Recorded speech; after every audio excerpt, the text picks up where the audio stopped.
Hey everybody, my name is Nate Johnston and I am I guess you can call a goat farmer, goat rancher. I know I want to be, so I don't know, call me what you want.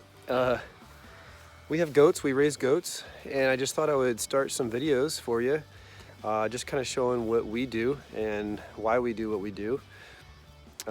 Maybe you guys could comment and give me some feedback on some ideas or whatever, and I could learn from you too. So there's always plenty to learn and plenty to I guess improve upon. So anyway, yeah, if you guys would want, I'll start shooting videos and see what happens.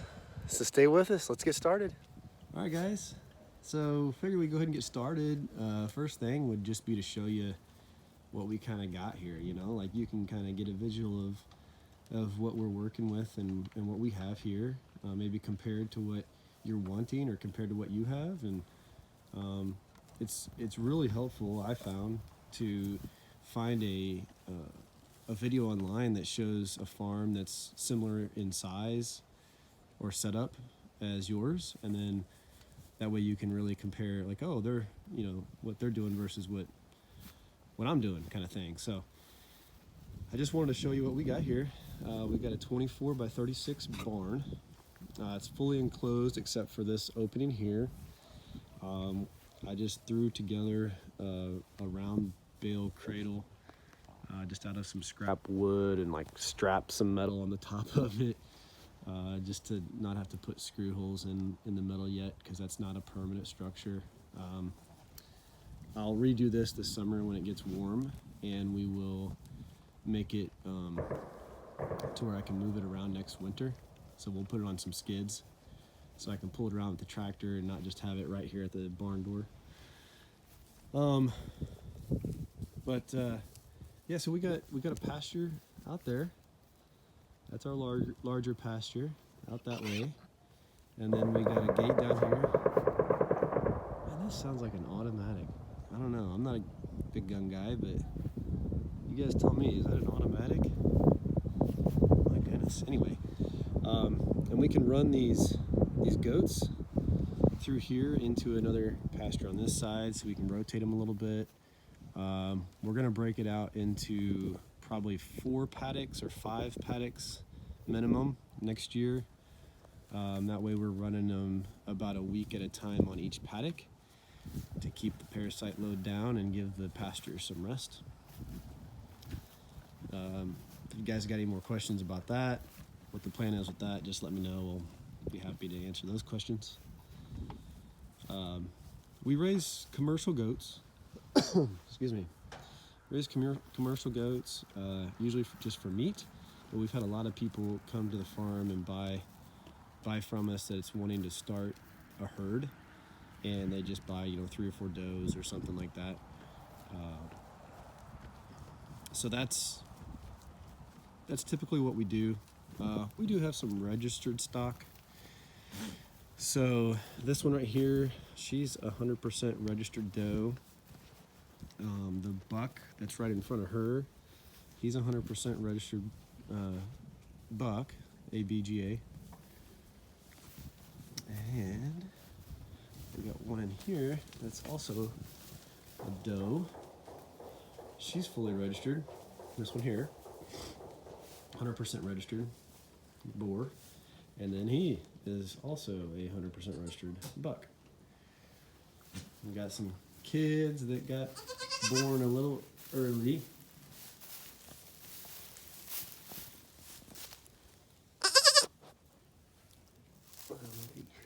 Kind of see. This goat here was a doe that was off of a South Texas ranch when we we lived in North Texas for a while. I think I may have said that on an earlier video, but her and this white one right there, they were off of a South Texas ranch. They've done really well for us.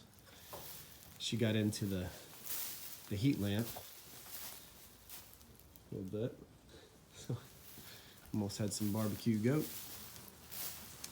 But Some people, you know, are really against the heat lamp thing in a barn, and some aren't. But we didn't know she was gonna kid, and she had babies, and she actually had two. We lost one, and it was kind of an emergency thing. We ran out here and threw the heat lamp on to try to keep them going.